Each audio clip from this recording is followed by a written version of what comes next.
Assalamu alaikum everyone. This is Bushra Akhtar speaking, a student of Department of Economics at Shah Jalal University of Science and Technology. So today we are going to discuss a very important topic which is single factor and multi-factor asset pricing models. A rigorous introduction to CAPM and multi-factor frameworks from mathematical formulation to economic interpretation. So why does this topic matters? Risk, return, and the quest for better models. Understanding the relationship between risk and return is central to modern financial economics. The core question, what drives asset returns? Single factor models and multi factor models. So, what does single factor model means? It is this one systematic factor that explains all asset returns, the CAPM framework. And what is multi-factor models? Multiple economic forces jointly drive returns, capturing real-world complexity more accurately. The capital asset pricing model. The CAPM is the canonical single-factor model relating expected excess return to a single source of systematic risk, the market portfolio. The CAPM equation, expected value of Ri equal Rf plus beta I into expected value of Rm minus Rf. Factor representation. Ri equal alpha I plus beta If plus epsilon I.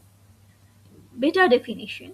Beta I equals covariance of Rm divided by variance of Rm.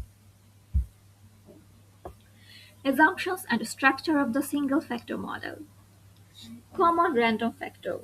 A single factor F affects all assets simultaneously. Linear dependence. Each asset's return depends linearly on F via its factor loading beta I. 3. Idiosyncratic residuals. Residuals epsilon are asset-specific, mutually uncorrelated and uncorrelated with F. Here comes the variable glossary. Simple. F means common systematic factor, market access return. Beta I means factor loading, sensitivity of asset I to F. Epsilon I means idiosyncratic and systematic risk component. And at last alpha I means asset specific intercept 0 under CAPM. Economic interpretation of CAPM. Systematic risk. Market-wide movements affect all assets. Investors cannot diversify this risk away and are compensated with a risk premium. Idiosyncratic risk: firm-specific shocks that are uncorrelated across assets. In a well-diversified portfolio, this risk vanishes. Factor loading measures an asset's sensitivity to market movements. Higher beta implies greater co-movement with the market and higher expected return. So what is the limitations of the single factor model? Size anomaly, value anomaly, and one risk source only. Despite its elegance, CAPM leaves significant empirical anomalies unexplained. A single factor is insufficient to describe the cross-section of asset returns. Size effect. Small cap stocks earn excess returns not predicted by beta alone. Value effect. High book-to-market stocks outperform, challenging the one-factor view. Oversimplification assumes a single source of price risk, ignoring macro, liquidity, and momentum forces. So, moving to the next slide, multi-factor models. So, a K-factor model generalizes CAPM by allowing asset returns to be driven by K distinct systematic factors, each representing a separate economic force. General K-factor equation: Ri equal alpha I plus k equal 1 to k beta I kf k plus epsilon I. Factor examples: market access return, size premium, value premium, and momentum. So what are the key assumptions? Factors are pervasive and observable. Epsilon I uncorrelated across assets and with all factors. Factor loading beta ik are asset-specific constants. Economic interpretation of multi-factor models. Each factor in a multi-factor model corresponds to a distinct economic force that commands a risk premium in equilibrium.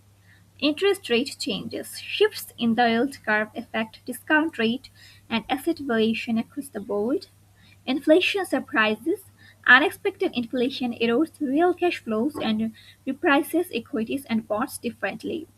GDP growth, business cycle fluctuations drive corporate earnings and alter the risk landscape economy-wide. So here I have drawn the vector representation of a K-factor model.